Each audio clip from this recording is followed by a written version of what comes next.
नमस्कार साथियों, स्वागत है आपका आपके channel exam preparation with AB पर। दोस्तों आज हम जीएस का 13वां प्रैक्टिस सेट सॉल्व करवाने जा रहे हैं, जिसमें 40 महत्वपूर्ण प्रश्न हैं जो कि आपके एग्ज़ाम के पैटर्न पर आधारित हैं। तो दोस्तों इसे आप लास्ट तक सॉल्व कीजिएगा और आखिरी में दोस्तों कमेंट करके आप बताएंगे कि ये प्रैक्टिस सेट आपको कैसा लगा। और दोस्तों आपकी तैयारी को बेहतर करने के लिए चैनल के द्वारा एक व्हाट्सएप ग्रुप चलाया गया है, जिसको अभी तक यदि आपने ज्वाइन नहीं किया हो तो आप उसको ज्वाइन कर लीजिए, क्योंकि वो स्पेशल आपके लिए ही चलाया गया है, जो UPSSC फॉरेस्ट गार्ड जिनका टारगेट है। तो दोस्तों उसे आप ज़रूर ज्वाइन कीजिएगा, लिंक आपको नीचे मिल जाएगी डिस्क्रिप्शन बॉक्स में। तो आइए चलते हैं आज के प्रैक्टिस सेट की ओर। दोस्तों इसमें पहला प्रश्न पूछा गया है आपसे, कंप्यूटर का मुख्य पटल क्या कहलाता है? तो ये कहलाता है दोस्तों मदरबोर्ड। ऑप्शन इसका ए करेक्ट होगा। अगला प्रश्न देखते हैं। अगला प्रश्न है, लेंस की क्षमता मापी जाती है। तो लेंस की क्षमता मापी जाती है दोस्तों डायोप्टर में। ऑप्शन इसका ए करेक्ट होगा। दोस्तों ये जो डायोप्टर होता है, यानी लेंस की जो क्षमता होती है दोस्तों, ये फोकस दूरी, लेंस की जो फोकस दूरी होती है उसके व्युत्क्रमानुपाती होती है। और दोस्तों याद रखिएगा, जो लेंस होते हैं उसमें जो उत्तल लेंस होता है उसकी क्षमता हमेशा धनात्मक होती है और अवतल लेंस की ऋणात्मक। तो इस प्रश्न से आप इतना याद रखिएगा। अगला प्रश्न देखते हैं, कोहलर तथा मिलस्टेन ने किसके निर्माण के लिए जैव तकनीकी विकसित की थी? तो ये था दोस्तों मोनोक्लोनल प्रतिरक्षी।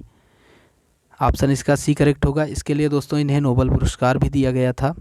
अगला प्रश्न देखते हैं, अत्यधिक ऊंचाई पर उड़ते हुए यात्री को आकाश किस रंग का दिखाई देता है? तो दोस्तों यात्री जब ऊपर जाते हैं तो प्रकीर्णन की समस्या होती है, और प्रकीर्णन की समस्या के कारण दोस्तों उनको ये जो आकाश होता है ये काले रंग का दिखाई देता है, इसलिए ऑप्शन इसका बी करेक्ट हो जाएगा। अगला प्रश्न देखते हैं। अगला प्रश्न है, सन 1590 में एक अत्यंत सरल सूक्ष्मदर्शी का निर्माण करने वाले वैज्ञानिक थे। तो दोस्तों ये दोनों भाई थे, जेड जॉनसन और एच जॉनसन, जिन्होंने सबसे पहले इसका आविष्कार किया था सरल सूक्ष्मदर्शी का। इसके बाद दोस्तों थोड़ा सा इसका विकास हुआ और बाद में इसका नए तरीके से आविष्कार किया गया, किसके द्वारा? ल्यूवेनहॉक के द्वारा। लेकिन इस प्रश्न का आंसर क्या होगा दोस्तों? ऑप्शन ए, जेड जॉनसन और एच जॉनसन। अगला प्रश्न देखेंगे। अगला प्रश्न है, बैटरी अथवा सेल से विद्युत ऊर्जा प्राप्त करने में किस ऊर्जा को विद्युत ऊर्जा में परिवर्तित करते हैं? तो इसमें दोस्तों किया जाता है रासायनिक ऊर्जा को विद्युत ऊर्जा में परिवर्तित, इसलिए ऑप्शन इसका सी करेक्ट होगा। अगला प्रश्न है, नंद वंश का संस्थापक कौन था? तो दोस्तों नंद वंश का संस्थापक था महापद्म नंद।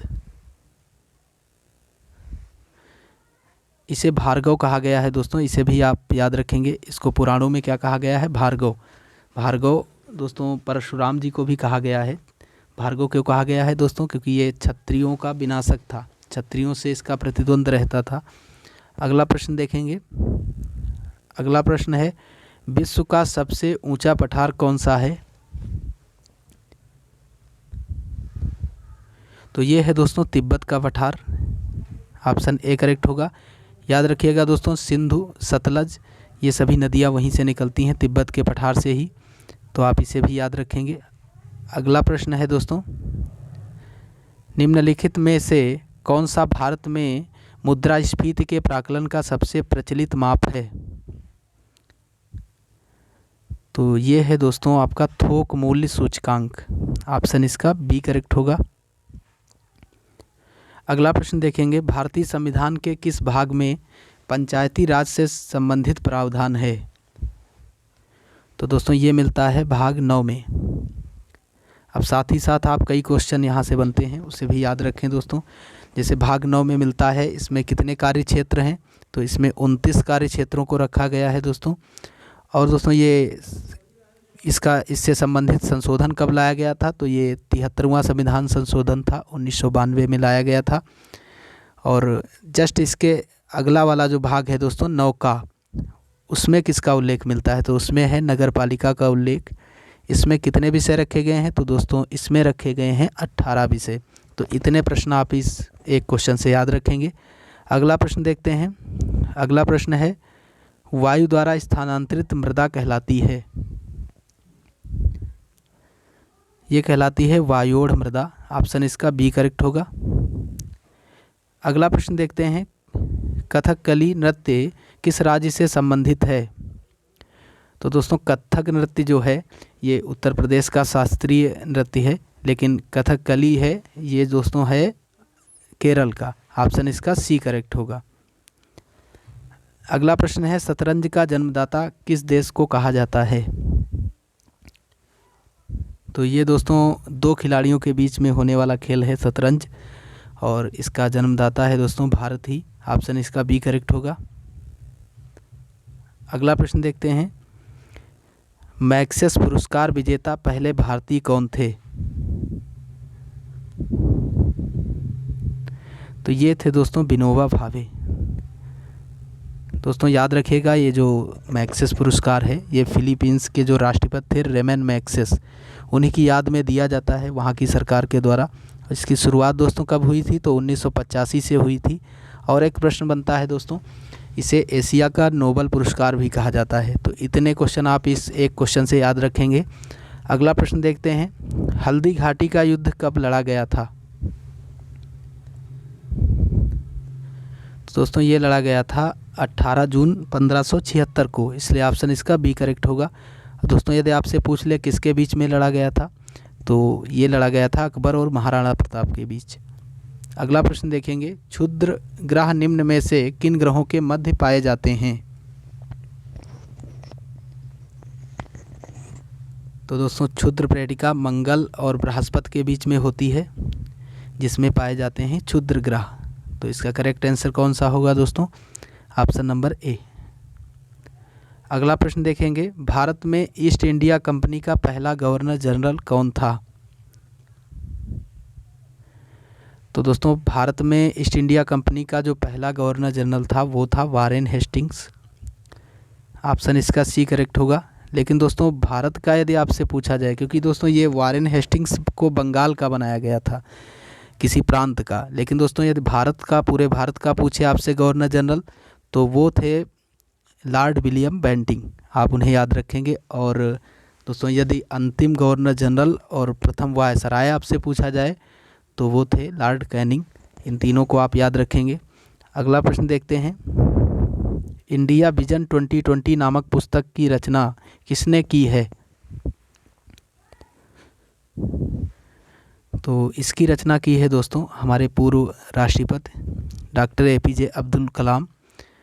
ऑप्शन सी इसका करेक्ट होगा। दोस्तों एपीजे अब्दुल कलाम को ही मिसाइल मैन के नाम से जाना जाता है। और दोस्तों इनकी और कुछ कृतियां हैं, जैसे ignited mind, wings of fire, turning point, ये सभी इन्हीं की कृतियां हैं, तो इन्हें भी आप याद रखेंगे। अगला प्रश्न देखते हैं। अगला प्रश्न है, किस संविधान संशोधन द्वारा दल परिवर्तन कानून बनाया गया? तो दोस्तों ये क्वेश्चन कई बार पिछले भी प्रैक्टिस सेटों में आ चुका है। इसका करेक्ट आंसर होगा ऑप्शन नंबर ए, 52वें संविधान संशोधन कब बनाया गया दोस्तों? 1985 में। अगला प्रश्न देखते हैं। अगला प्रश्न है, भारत के संविधान में किस अनुच्छेद के अंतर्गत वित्त आयोग की व्यवस्था की गई है?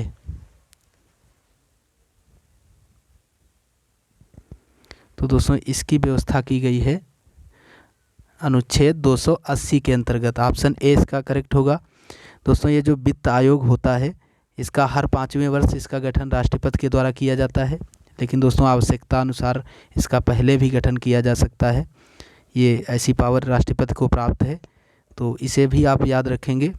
अगला प्रश्न देखते हैं, पुलित्जर पुरस्कार किस क्षेत्र से संबंधित है? तो दोस्तों प्रसिद्ध अमेरिकी पत्रकार जोसेफ पुलित्जर की याद में ये दिया जाता है पुरस्कार, और इसकी शुरुआत 1917 से हुई थी दोस्तों। तो ये संबंधित है पत्रकारिता से, तो ये पत्रकारिता से संबंधित है दोस्तों। ऑप्शन ए इसका करेक्ट होगा। और यदि आपसे पूछा जाए कि भारत के किस व्यक्ति को दिया गया था पहले ये, तो ये दिया गया था दोस्तों गोविंद बिहारी लाल को 1937 में। ये प्रथम व्यक्ति थे भारत में पाने वाले पुलित्जर पुरस्कार को, तो आप इसे याद रखेंगे। अगला प्रश्न देखते हैं, कैथेराइडिन प्राप्त होता है। तो कैथेराइडिन दोस्तों एक औषधीय तेल है जो भृंग से प्राप्त होता है। ऑप्शन इसका सी करेक्ट होगा। अगला प्रश्न देखेंगे। अगला प्रश्न है दोस्तों, ऋग्वेद में सर्वाधिक सूक्त किस देवता को समर्पित हैं? किस देवता को समर्पित हैं? तो ये हैं दोस्तों इंद्र को समर्पित। ऑप्शन ए इसका करेक्ट होगा।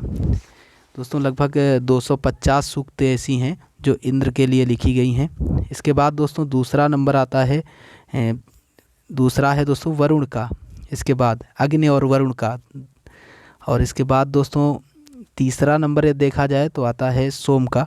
आप इसे भी याद रखेंगे। अगला प्रश्न है दोस्तों, भारत में सर्वाधिक वन किस राज्य में हैं?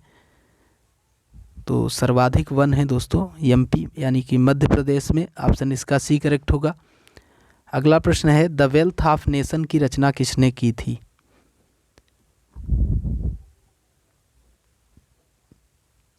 तो दोस्तों स्कॉटलैंड के अर्थशास्त्री थे एडम स्मिथ, इन्होंने की थी द वेल्थ ऑफ नेशन की रचना। ऑप्शन ए करेक्ट होगा इसका। कब की थी? तो 1776 में। अगला प्रश्न देखते हैं।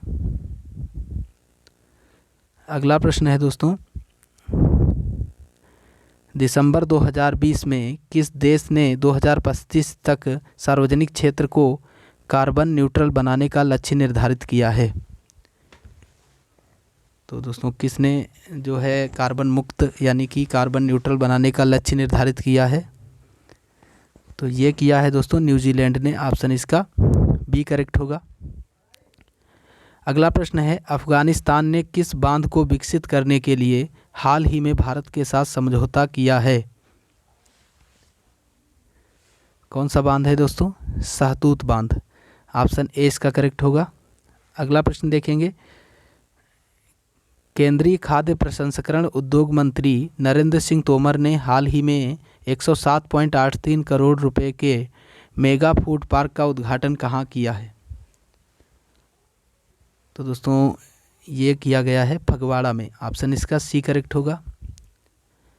अगला प्रश्न देखेंगे। अगला प्रश्न है दोस्तों, बाजार एक आर्थिक प्रवृत्ति है जो निम्नलिखित में से किस ओर रुझान करती है? तो ये रुझान करती है दोस्तों उपभोक्ता की ओर। ऑप्शन इसका डी करेक्ट होगा। अगला प्रश्न देखेंगे। अगला प्रश्न है दोस्तों, माथ और अन्य कीटों को भगाने हेतु प्रयोग में लाई जाने वाली नेप्थलीन की गोलियां निम्नलिखित में से किससे प्राप्त की जाती हैं? तो दोस्तों 4 ऑप्शन दिए गए हैं, इनमें से बताना है किससे प्राप्त की जाती हैं। तो ये प्राप्त की जाती हैं दोस्तों कोलतार से। ऑप्शन इसका बी करेक्ट होगा। अगला प्रश्न देखते हैं, चैत्य और बिहार का संबंध किस धर्म से है? तो दोस्तों ये है बौद्ध धर्म से संबंधित। ऑप्शन बी करेक्ट होगा। दोस्तों होता क्या है, तो चैत्य बौद्ध धर्म का जो पूजा मंदिर स्थल होते थे उन्हें चैत्य कहा जाता था, और दोस्तों जहाँ वो निवास करते थे उसे कहा जाता था विहार। तो साथ ही साथ इसे भी याद रखें आप। अगला प्रश्न देखते हैं, निम्नलिखित में से कौन सा पुरस्कार खेल से संबंधित है? तो दोस्तों ये है अर्जुन पुरस्कार। ऑप्शन नंबर 20 का करेक्ट होगा। अगला प्रश्न देखते हैं। अगला प्रश्न है, राज्य का संवैधानिक प्रमुख कौन होता है?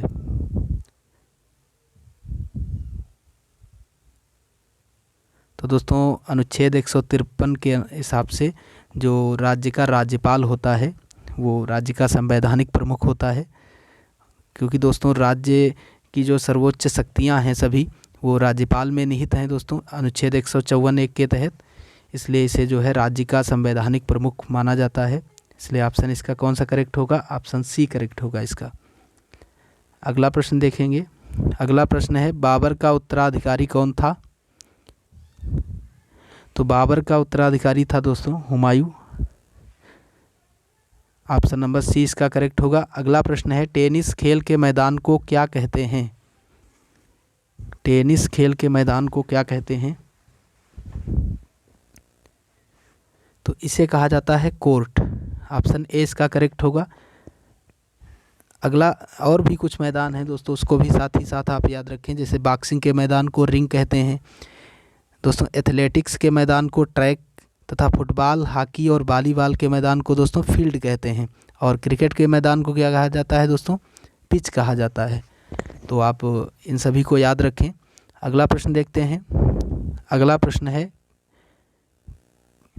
किस दर्पण से आप चाहे कितनी ही दूरी पर खड़े हों आपका प्रतिबिंब सदैव सीधा प्रतीत होता है? तो ये होता है दोस्तों समतल तथा उत्तल दोनों से। ऑप्शन इसका डी करेक्ट होगा। अगला प्रश्न देखेंगे। अगला प्रश्न है दोस्तों, 15वें वर्चुअल G20 शिखर सम्मेलन का थीम क्या था? तो दोस्तों इसका थीम था, ऑप्शन ए इसका करेक्ट है, realising the opportunities of the 21st century for all. इसका दोस्तों हिंदी मतलब क्या हुआ? तो इसका हिंदी में मतलब हुआ सभी को 21वीं सदी में अवसर प्रदान करना। तो हिंदी में भी आपसे पूछा जा सकता है, इसलिए आप याद रखिएगा। और दोस्तों इसका जो है आयोजन किस देश ने किया? तो इस बार इसकी अध्यक्षता की है दोस्तों सऊदी अरबिया ने। तो आप इसे भी याद रखेंगे। अगला प्रश्न है दोस्तों, किस राज्य सरकार ने 2020 को सुशासन संकल्प वर्ष के रूप में मनाने की घोषणा की? तो इसकी घोषणा की है दोस्तों हरियाणा ने। ऑप्शन इसका ए करेक्ट होगा। अगला प्रश्न देखेंगे, केंद्र सरकार द्वारा किस वर्ष तक डिजिटल रेडियो लॉन्च करने का लक्ष्य रखा गया? तो ये रखा गया है दोस्तों 2024 तक। ऑप्शन इसका डी करेक्ट होगा। दोस्तों डिजिटल रेडियो आया है तो आप इससे याद रखिए कि जो ऑल इंडिया फेडरेशन है दोस्तों, ऑल इंडिया रेडियो, उसकी स्थापना कब हुई थी? ये पूछा जाता है एग्ज़ाम में आपके। तो ये दोस्तों हुई थी 1936 में, और इसका आकाशवाणी नाम कब दिया गया था? तो 1956 में। आप इन दोनों प्रश्नों को भी इसके साथ याद रखेंगे। अगला प्रश्न देखते हैं। अगला प्रश्न है, 16वीं भारत वन स्थिति रिपोर्ट 2019 के अनुसार देश में कुल कितने प्रतिशत पर वन और वृक्षावरण है? तो दोस्तों इसमें पूछा गया है देश के कुल कितने प्रतिशत पर वन और वृक्षावरण है? तो ये है दोस्तों 24.56, यानी कि ऑप्शन डी इसका करेक्ट होगा, 24.56% पर। ऑप्शन ए में दिख रहा है दोस्तों 21.67%। ये क्या है? तो ये है दोस्तों कुल वनावरण। देश में कुल वनावरण पूछा जाए आपसे, क्योंकि इसमें वनावरण और वृक्षावरण दोनों शामिल हैं दोस्तों, तब है ये 24.56%। यदि कुल वनावरण पूछा जाए तो वो कितना होगा? 21.67%। और दोस्तों यूपी में, क्योंकि यूपी का पेपर है जिसकी हम तैयारी कर रहे हैं, यदि यूपी में कुल वनावरण पूछा जाए तो ये है 6.15%।